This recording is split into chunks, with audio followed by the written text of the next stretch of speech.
on here. A little red dot. Let's leave it show up. started. So now yeah, we it's- did miss the first half of the. Yep. Okay, good. Well, this is now the second half, and the only half of Class 1, Music, Business, and Law, 410, Music 410, Music, Business, and Law. Today is March 9, 2020. So the first 2 hours of class did not record. So, not that it matters because you're all here, almost. So let's continue our discussion. Any questions before we go on, as long as they don't concern theology, doctrine? So I think we've covered that enough. That's for other classes. Any other I don't know questions? if this is a question, but it's kind of a concern. Mhm. So pretty much all of the worship music that people like, at least in mass quantity, kind of all sounds the same. Mhm. So if somebody would produce something that sounds entirely different, would people even be interested in that? I mean, would a mass quantity of people be interested in that? What happens, like I say, you have to go back and produce create a market for it. So if you can get let's go ahead and shut that door. If you can create a product that is attractive, okay, and that is compelling, that pulls people in, that's how Hillsong started. They were writing music that nobody else was doing music like Hillsong. And so they basically created a new direction for worship. Now they were reflecting the move that was happening societally. They were tapping into social change. And so that's part of the reason that what they were doing was so well received. But the difference between society now and society when Hillsong first started is dramatic. Cell phones, computers, social media, it's completely different than 25 years ago. We live in a different universe. Social media has been extremely disruptive. Mm-hmm. And there are times when society is very stable, and there are times when society goes through dramatic changes, and you end up these disruptive events are huge. I'll give you an example, and it's probably not the best example in the universe, but Harvey Weinstein is in jail.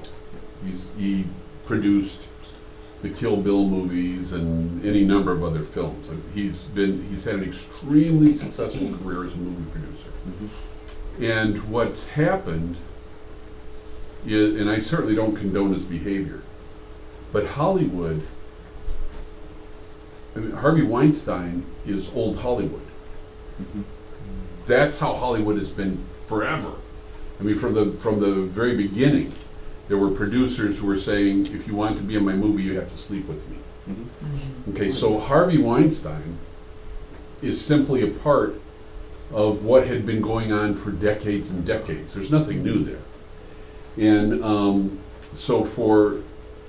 but what has changed is that a woman said, he did this to me, and he did. Mm-hmm.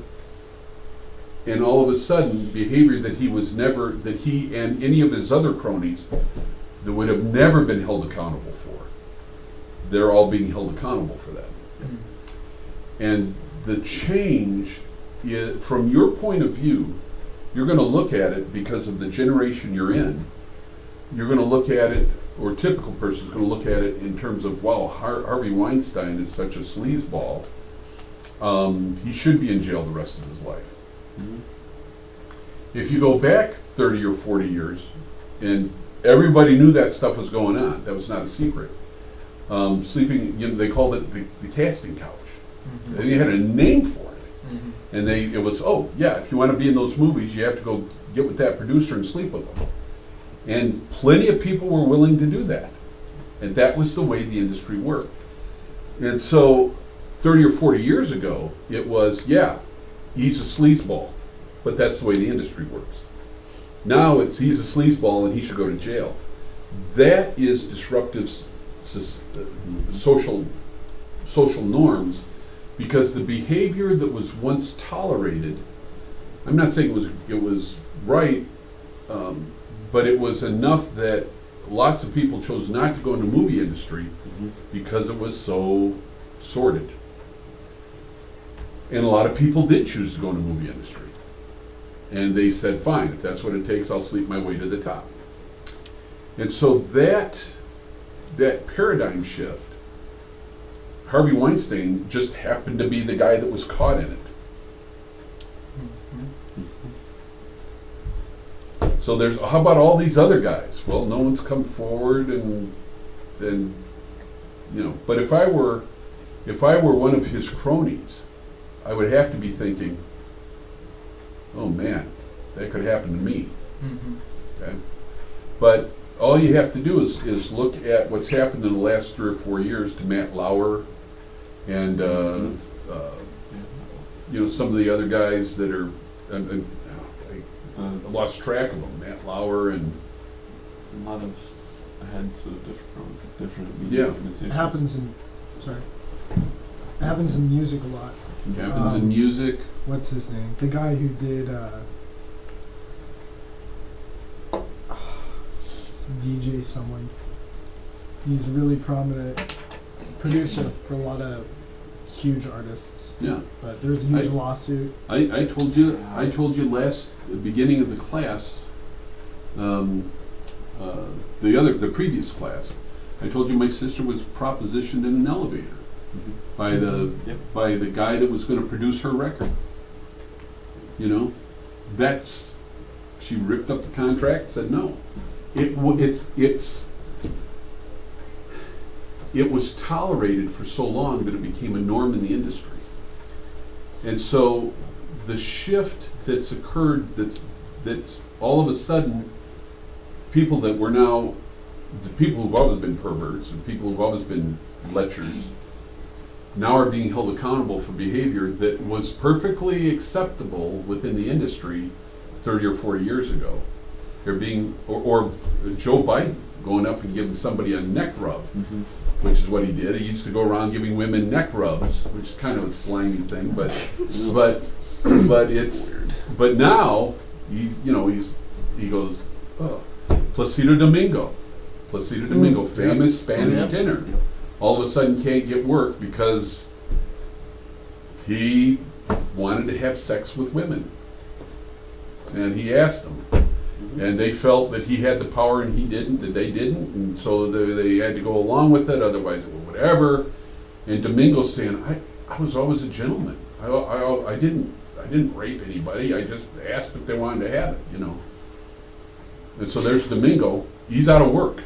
Nobody will hire him anymore. And he is, and lots of people say he is the absolute epitome of gentleman.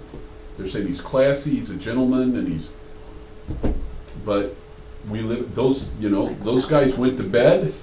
They literally went to bed, but they went to bed one day and woke up the next day and lived in a different world, different paradigm. And so that is just that's just an example, a small example of this massive social change. Now, when you're a Christian and you're living by the Word of God, you don't get caught up in a lot of that stuff because we're all on the same page. Okay? But if you don't have any kind of moral bearings, it's easy to drift into some of our more base instincts. And so social media has created an environment where I know of a guy who was just hired into a position, a plum position, for that high-paying plum position at a great business. He was hired into that business, and then an opportunity came up for him to do something that would have directly violated his Christian beliefs. And he said to the owner, "I'm sorry, I can't do that."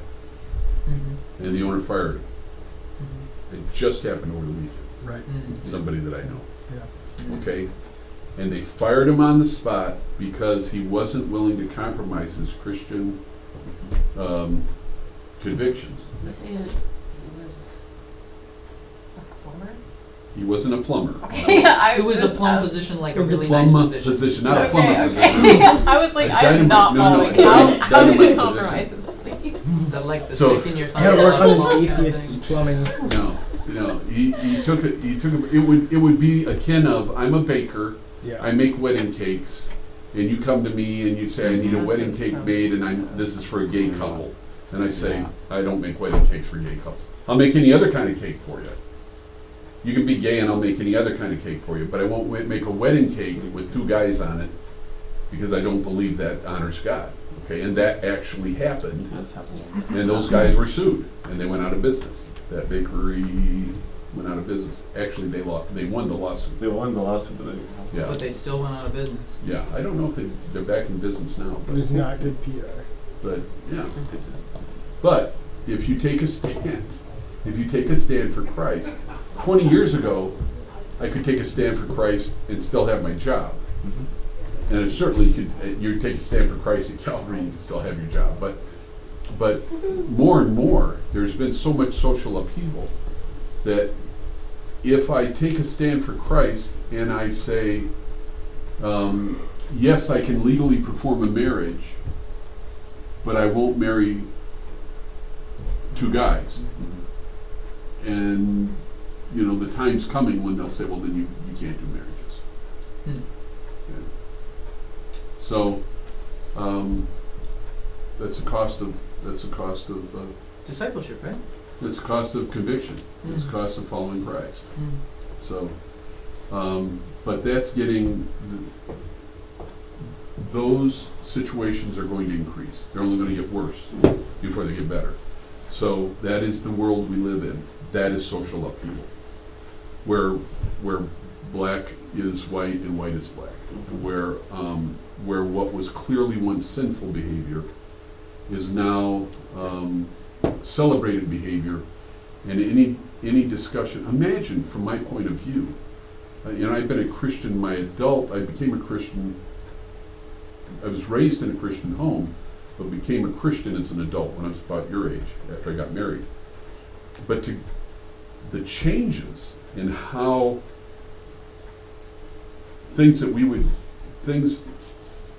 what I was taught was morally reprehensible, that's now embraced. I on more than one occasion, I often sit down with my wife as we talk through some of the things that are happening in the world. And I say, we don't live in the world we grew up in. We live on an alien planet. God has us on an alien planet, in an alien culture, and we are simply here to serve Him until we die. Mm. But it is not the world I grew up in. What do you think is the best way to reach out to people in our culture? I think we just keep living the truth and living out the truth. I mean, that's and I'll keep doing what I do until I'm either thrown in jail or shot for doing it. I don't know that that'll happen in my lifetime. It could, because things have changed dramatically. Mm-hmm. But it could very well happen in your lifetimes. That you're gonna have to take a stand for Christ, or you're gonna have to say, no, I don't follow that stuff anymore. Wow. So it's not the first time that's happened. It's not like Happens all the time. it's not like there aren't other cultures that you're Facing that already. martyred if you believe in Jesus. So we've had it pretty easy here for a while. Yeah. So all right, let's finish out this discussion for today. And it is recording. Yeah, there it is. Yep. Wow. All right. How does business work? We've been through what a business plan is, and I'm going to give you your assignment here shortly. Remind me to do that before you leave today. What is money? What is money? Is that rhetorical? What is money?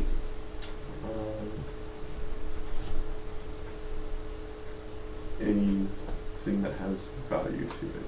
So not just the U.S. dollar, but like other types of dollars and Okay. It's a currency that you can exchange for a good or a service. Two Okay. words out of my mouth. Yeah. Yeah. Okay, it's frozen work. Okay. Money is frozen work. Frozen work. Okay, so what this represents, this $20 bill, that represents 2 days' work in Calvary for me, because I'm paid $10 a day for what I do. You're kidding. Yes, I'm kidding, just seeing if anybody's Okay. paying attention. All I see out there are faces A like, denarius. Sounds like This is 2 denarii. so there's a $20 bill, and that represents a unit of work that I've done. The way it used to work was this. We all get 24 hours. We all get 24 hours every day. God says, here they are, 24 hours. You can do whatever you want to with it. You can sleep, you can watch TV, you can take a trip, you can read a book, you can tell people about Jesus, you can watch Oprah. And so that's virtually, it's unlimited, the things that we can do, right? Any number of things. In the beginning, what we did was we raised our own food, we built our own houses, chopped down our trees, set up a place to live. We did everything. So we got up in the morning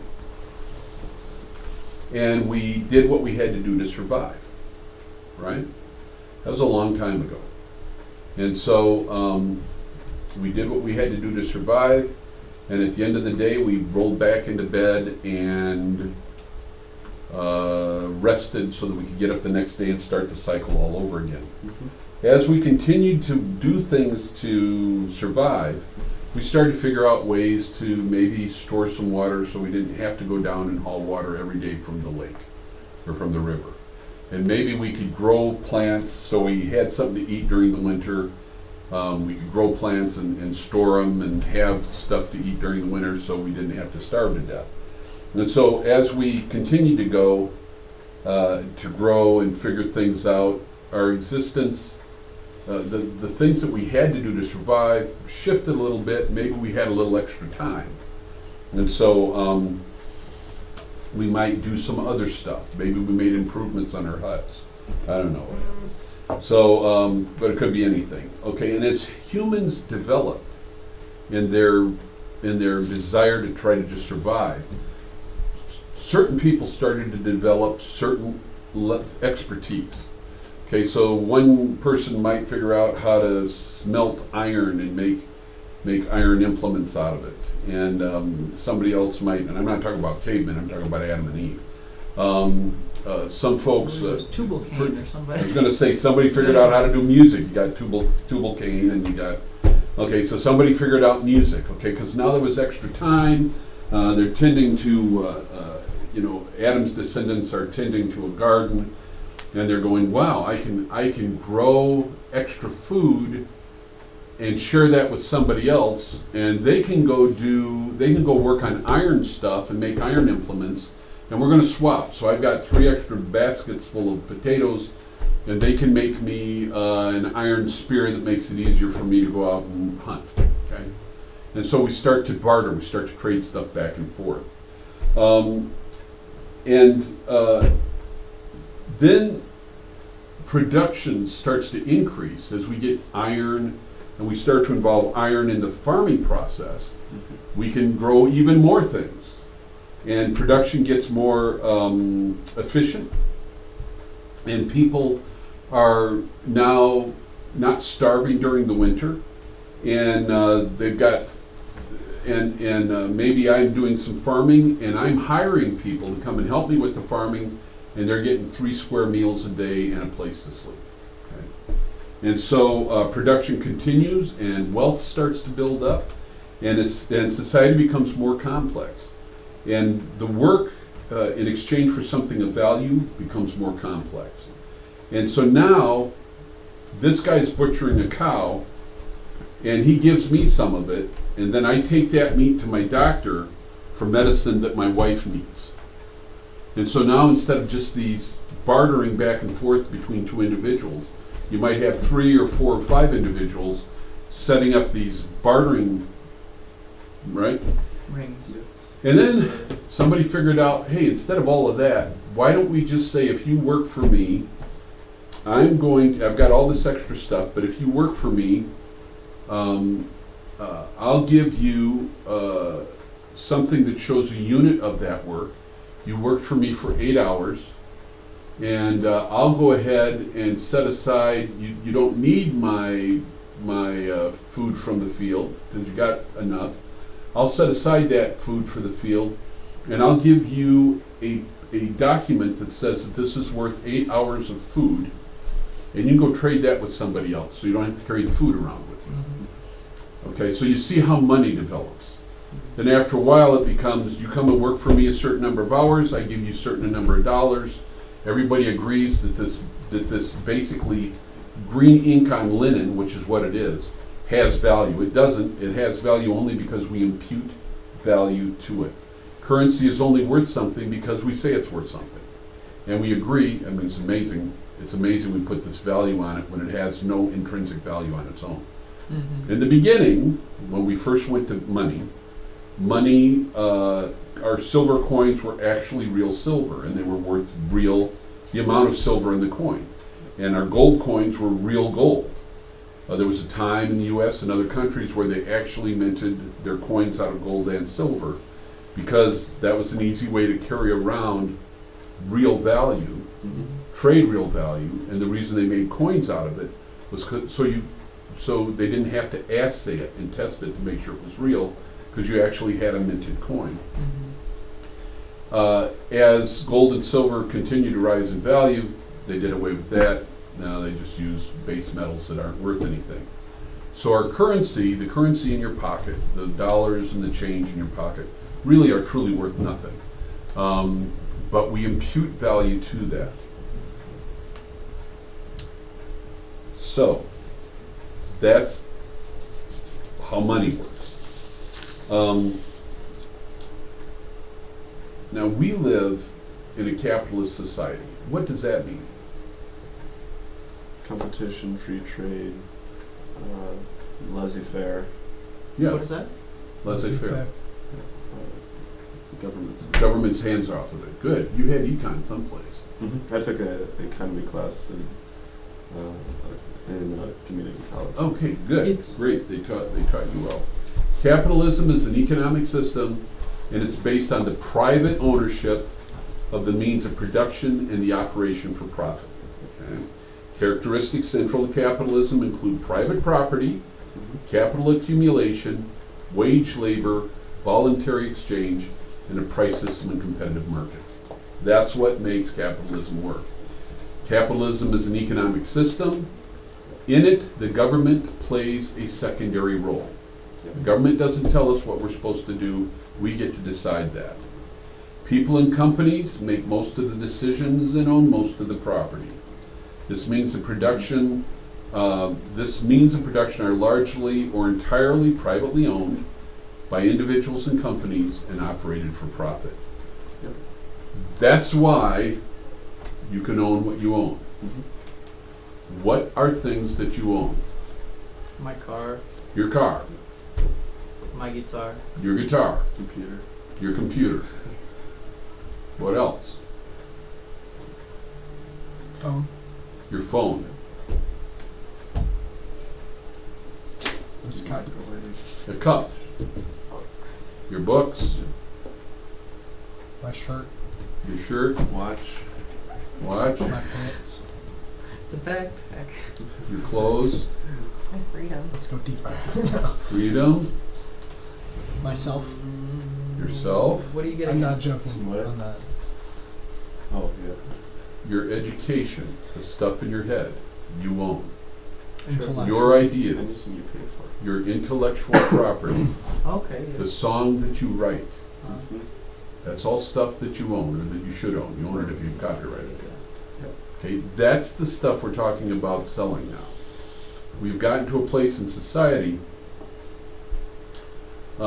where the stuff is becoming less a part of trade between people. Much more is our ideas and information, and so that's how we're trading. And so you need to think in a traditional business plan, when I talk about property or when I talk about a product, you need to get beyond thinking that a product is a pen or a book or a computer. That is property, but property goes beyond that. So intellectual property is something you've created, and it's what copyright protects. Downloading a song illegally is the same thing as stealing money out of the wallet of the creator. Yeah. So if you write a song and somebody else steals that song, they may as well just broken into your house and robbed you. Okay? That's what copyright protects. Now for most of you, you do shell carving, that's a product. That's a tangible product. You write songs, that's an intellectual product. Yeah. Okay, intellectual product, songs. Now tell me about your business again. Where is it now? What's it morphed to? It's morphing into, so right now I'm creating the template for everything, my editing template and everything, so it hasn't grown much that way, but it's or grown much on my online presence yet. But basically just stopping misinformation in the tech industry from spreading around. So that's information. It's all information. Okay, it's all information, all intellectual property. Is content both a product and intellectual property? Yes. Okay. Content is a product if you're selling it. You understand what I mean by that, right? Yeah. Like on YouTube or any kind of social media. Yeah. I am teaching this class. Here's this book. I'm teaching this class. The class is my intellectual property. I'm the one that created this class.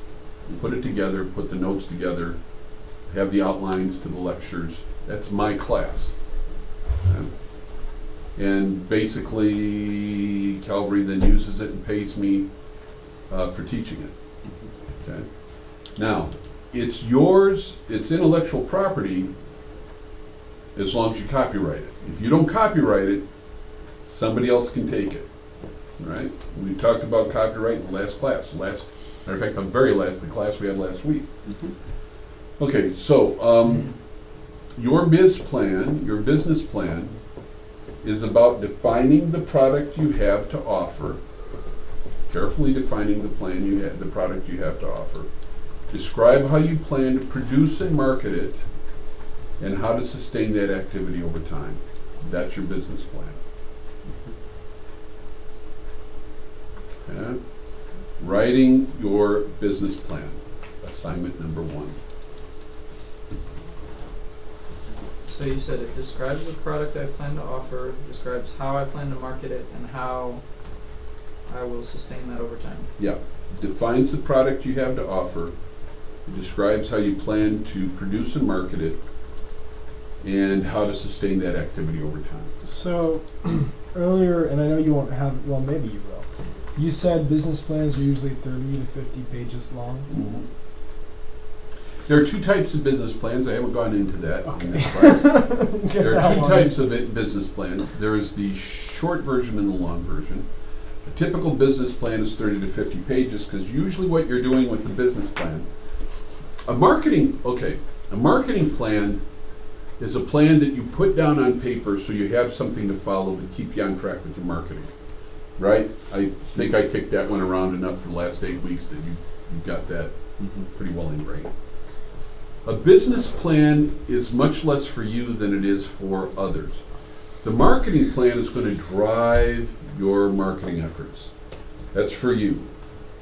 Your business plan is how you bring your ideas to someone else for 2 things, basically. 1, to get help with funding your plan. So you're going to show your business plan to people who might be able to give you money. That's going to be somebody who wants to invest in it, somebody wants to lend you money, somebody's going to maybe make a contribution. Understand that when you go into the mission field and you go raise support, you're basically sharing your business plan. Yep. I'm raising support so I can go to, let's say, Glenn Williams. So I can go to Texas and work at a radio station as an engineer and spread the gospel by being an engineer at a radio station. Okay, that's his business plan, and he's raising money. Okay. The other thing you use a business plan for is to share with people that you want to be involved in your business, exactly what you're going to do, and to give them an idea. It's to attract talent to your business. So if you are a musician, you might be trying to attract talent in terms of a bass player or a guitar player, or maybe you need another vocalist, or maybe you need a rhythm guitar player, or whatever. You may be trying to attract a sound tech. You may be trying to attract an attorney. You may be trying to attract somebody who's going to be your personal manager. But you write your business plan not only to raise money, but you write your business plan to show to somebody, to say, this is what I plan to do. I want to change Christian music. I want to start a movement where we are producing Christian music for people who understand doctrine the way we do. Okay? Are you interested in helping with that? Okay? I want to do that. Part of the reason I share it with you as a class is maybe one of you will get a spark in that direction and go, yeah, I think I might want to pursue that. Okay, so that's how ideas start. All right? So the other part of your business plan is to attract talent. Now, your business plan, you may not actually hand them a 30 to 50 page document. They probably aren't going to read it anyway. But at least you've written it down, you know what it is, and you can verbalize parts of that to people when you're looking for people to help you with your project. Now, there's also a short version of a business plan. There's a term for it, I can't remember what it is, but it's basically short business plan, short version. And those are going to be maybe 2 or 3 pages long. And what they do is they very succinctly break down, they're very postmodern in their design, and they break down the major points of your plan. Did you find it? What is a short-term business plan called? I hadn't looked it up, but I can Oh. find it. What do you mean postmodern? Postmodern is a shift in thinking about oneself and society. Simple A simple business plan. Yeah, or short. yeah, simple business plan. Okay, so Mini. that is what you're going to want to write is something kind of in between. And the reason why the short term or the simple business plan, the reason why that's something that you probably don't want to do yet is because, now you may not do a 30 to 50 page business plan, but the reason you don't want to do a short or a simple business plan is because you probably have not thought through what it is that you really want to do yet. And by writing these things out that I'm asking you to write, it causes you to have to think and put stuff on paper. So I would say start with the traditional business plan. You can always make a simple plan off of it. I'll put a link to a simple plan too. So how long does this need to be? The business plan? Yeah, for this first assignment. Well, we'll talk about it here in a second. Oh. Okay. And you already have your reading assignment for next week, right? On Teams. Okay. The first thing I want you to do, this is a two-part assignment. Come up with 3 possible topics for your research paper and presentation. I'm not locking you into them. I'm just saying come up with 3 possible topics for your research paper and presentation. Give it some thought, do some research. Don't wait until like Sunday night at 7 o'clock and go, okay, 3 topics. Business plan. my first topic. What is a business plan? No, that doesn't count. Okay. Give me 3 topics, things that actually interest you, and that we might find interesting in this class. It might be something specific for your business idea. It might be something about a general business plan. It might be, I don't know. Come up with 3. Come up with 3 ideas, because we're going to share them in class, and we'll talk about them and see which ones we want to end up with. So let's get some. If everybody does 3 research paper ideas, 1, 2, 3, 4, 5, 6, 7, 8, 9, 10, 11, 12, 13, 14, 15. We'll have between 12 and 15 great ideas, and then we can figure out what we actually want to cover in our research papers. Make sense? Yes. Could the research paper? No, that'd be the business plan. I was gonna ask, could the research paper be like the topic we want to do and what we need to do business-wise to achieve that kind of business? Does that make sense? Just give me 3 ideas. It doesn't. There's no. Just give me 3 ideas for your research project. I don't want to be too specific, because I don't want to stop you from doing something that I wouldn't choose. But you come in, you present the idea, and I go, wow, that's a great idea. I never thought of it that way. Yeah, why don't you do that? Okay. So I don't want to artificially keep you from coming up with an idea for a research project. But I do want you each to come up with 3 ideas, and then we can talk about them and see if those are things we want to do. Okay? That's part 1. Make sure you have a real interest in it. Something that'll drive you to write that 1,250 words. So it should have something to do with like business, making business plans and whatnot. It should have something to do with something that's connected with it. I don't want to be that specific. So, just so I understand the parameters, would like marketing myself as a studio musician, would that Sure. be a fine? Okay. Yeah, as far as a research project. Right. Not as the business, but as the Yeah, research. yeah. Or it could be, maybe a research project could be the state of Christian music, the state of Christian church music, contemporary Christian church music. Maybe one of you could actually research what exactly is happening, specific things that are happening in Christian music. Yeah. Okay. Maybe. Ooh, I got one. Yeah, not dispensational versus. No. coverages. I didn't mean for. Not for this Can we class. be- I didn't mean for that to become as big a deal as it was. No, I that's just all right. I just kind of that's What's your idea? no, my idea is to investigate why certain artists don't get played on the radio and others do. Huh? Yeah. I think that would be appropriate for this class.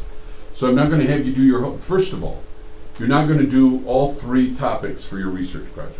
You're going to pick one, and you're not committed to even picking any one of those 3.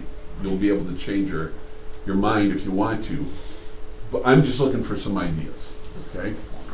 So everybody needs to do it, and everybody needs to submit them to me by Sunday night, and then we'll discuss them next week in class. Cool. All right? Part 2 of your plan. Part 2 of the assignment. I'm sorry, of your assignment, yes. Create a prototype product. Bring it to class to share. What people will need, okay, so the first thing I want you to do is create a product. If it is music that you want to do, bring your music and you're going to share your song. Not tell us about it, you're going to do it. Okay? If you're going to do it and you need somebody to, play guitar for you, there's guitar players, there's piano players, there's bass players, there's trumpet players in the room. Ask somebody to play for you, but you're going to come in next week and you're going to demonstrate your product. If it is shells, you're going to bring a shell and pass it around and let us see what it is. If it is, I'm going to fix the mythology involving Apple computers, and yes, they are fixable, and no, you don't have to trash them and go buy Rossmann, you know. Louis Rossmann, Louis that's right. Rossmann. Yeah. So, Louis is so foul now. He's funny. Anyways, so Louis Rossmann, yes, okay. He's technically smart, but not verbally smart or word smart. No. What was it you were saying? You said while this applies, we were painting with Allie, Mhm. and you said something about not creating a masterpiece, but it becomes a lot easier when you're not trying to make a masterpiece. Yeah, when you're not trying. Okay, so Yeah. and then there's more to this, but so this on Saturday, I had for Christmas my granddaughter. It was suggested that I do an art class with my granddaughter. Not that I would teach the class, but that I would find a class that we could attend. So I found a guy. You know who Bob Ross is, right? Oh, Afro. He didn't find Bob Ross. So, no. So Bob Ross set up a school, I think it was after he died, set up a school that teaches people how to do Bob Ross style paintings. And so there's several certified Bob Ross instructors in town. I found one of them, I called him up, I said, would you come and do a private class for us? He said yes. So there were 5 of us in the private class on Saturday, sitting in my son's kitchen, painting Yes. there's Christopher's version. This is Olivia's. Oh, actually. really? No, Olivia's. So that's an nice. 8-year-old girl painted that. She's so good. It's an 8-year-old girl that painted that picture. And it's waves, and it's a lighthouse, and so we spent 3 hours painting this picture. And I said at one point, my wife's a perfectionist, and she goes, "This is awful. It doesn't look good." And I said at one point, "Don't try to paint a masterpiece. Just enjoy the process. Just enjoy the process of creating something that's interesting and artistic." Because you don't, if you go into a project thinking somehow you have to create a masterpiece, you'll get so bogged down in the perfectionism, it will kill producing any kind of art at all. Mm-hmm. Yeah. So I've done this maybe 3 or 4 times. This is 4th time I've done it. First time with oils. And it was great fun. We sat there and we painted and we talked and we had a good time. It was a great social event, and it was there's parts of it that were boring and parts of it that were exciting, and parts of it had tragedy and humor, and it was just the process of painting.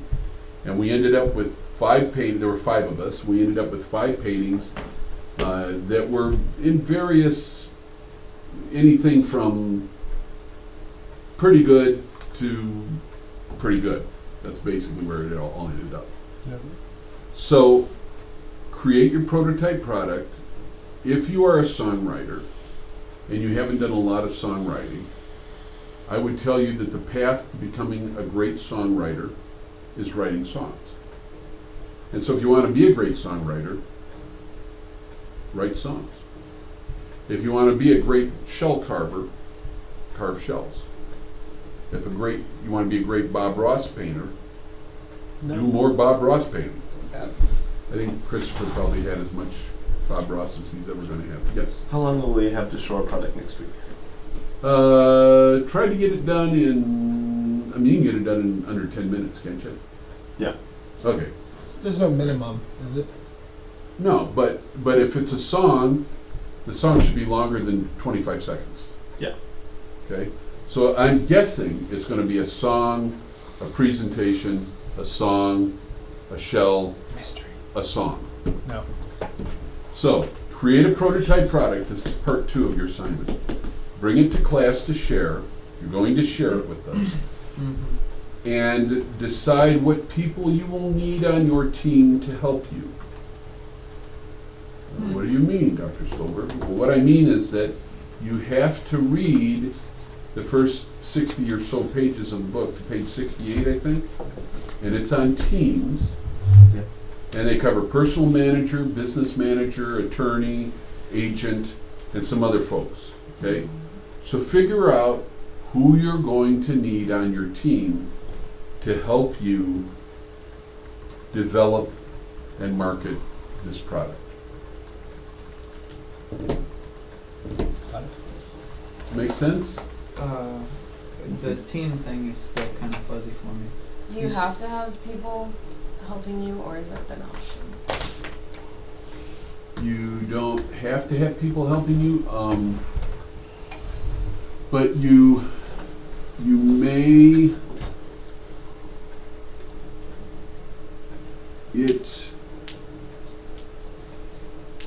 My concern for all of you is that you might have a desire to move forward with a project or product, and that without the right people, the moment you get bogged down in the process, you give up. Yeah. And so having the right people as part of what you're doing can help keep you on. So, do this for me so that I know that you understand what people that you might need. Even if you're going to do it all yourself, say, well, I'm going to need a personal manager and they're going to need to do this for me. I'm also going to need a business manager and they're going to need to do this for me. Because as you read the book, it tells you what the people are, who the key people are, and it also tells you what you can expect for them to do, and tell you why you need these people in your life. Okay? So when I was department chair, Teresa functioned as a personal / business manager for me. She did both of those things for me. And she kept me on track when it was easy for me to get off and go down a rabbit trail or something, or get involved with something else. So she would come in and say, I need you to take care of this right now. Okay, so I did it. So I could have done that myself. I've been in situations where I have to do that myself, and I could have done that myself. It's a lot easier to do it when you have key people helping you. Okay, so again, 2 parts to this. Come up with 3 possible topics for your research paper and presentation. Give this some thought and do research on something that really interests you. And number 2, create a prototype product. Bring it to class to share. What people will you need on your team to help you? And figure that out after finishing the first reading assignment. Questions? Okay, so deciding who you're going to need on your team to help you is not part of presenting your product. No, but it's part of number 2. It's part of the second part of your assignment. Okay, it does not constitute a third part of the assignment. No, Okay, it's part of the second part of your assignment. gotcha. I can make it part 3 if you want. Well, that If would it make helps it easier to clarify think it for about, you. but Okay, for you, part 3. thank you. Everybody else is part 2, but for you, part 3. What people will you need on your team to help you? I can tell we're going to leave early today, aren't we? You can We- feel it's people not early. packing We're up their supposed- bags. We're I supposed to even go go until till 4. I even We're closed supposed to by go 20 until minutes. 4. Oh, it's supposed to go till 4? Yeah, we Yeah, did I it 4. accidentally scheduled something. Oh, Or- okay. Oh, geez. Well, okay. Every I thought, every Monday or just this Monday? wait, it's always. Just this Monday. Oh, okay. Okay, Okay. I thought we were out at 3:30 like That's the what I previous thought, I'm class. sorry. 4. No, this is a 3-hour class. Got you. This is 1 to 4. This is 1 to 4. It's possible. We may end early. I don't know. We will end early today. Obviously, Grace has something else scheduled. So you can all thank Grace for that. Thank you, Grace. Thank you, Grace. I have a 4:00 meeting, so My hero. that's right down the hall. Other questions? Questions about anything we've talked about today? Questions about anything we haven't talked about today? Coronavirus. Theology. The movie industry. I'd love to tell you where the exact moment I learned it was in Johnson County. It was on. The coronavirus. I was You were probably in Johnson County. okay. So, well, actually, no. It's not what I learned. It's when Garrett Hopper learned. I have a friend who I was the best man for, and he lives in Overland Park. And so I was eating with him the other day, and him and his wife, and they don't like, yeah. they're not up to date on like social events. They're pretty introverted. Right. I was like, yeah, so coronavirus is in Overland Park. How's that affecting you guys? And they were like, Coronavirus? deer in the headlight. Okay. Wow. Stop shaking hands with people. It's Okay. too late. We've I might as well developed. just get it. Stop rubbing your nose. Stop rubbing your eyes. Keep your hands off your face. Stop eating your boogers. Oh And yeah, if you do all that's a that- big one. And if you do all of that, That's a I big one. think, I know. You still So- might get it. Keep What your about, fingers what out about of biting your my nose. fingernails? We're all Is that gonna die. something? Fingers out of your nose. Okay, we're done.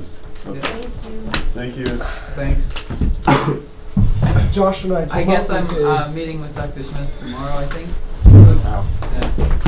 Josh and I came up with a new way to greet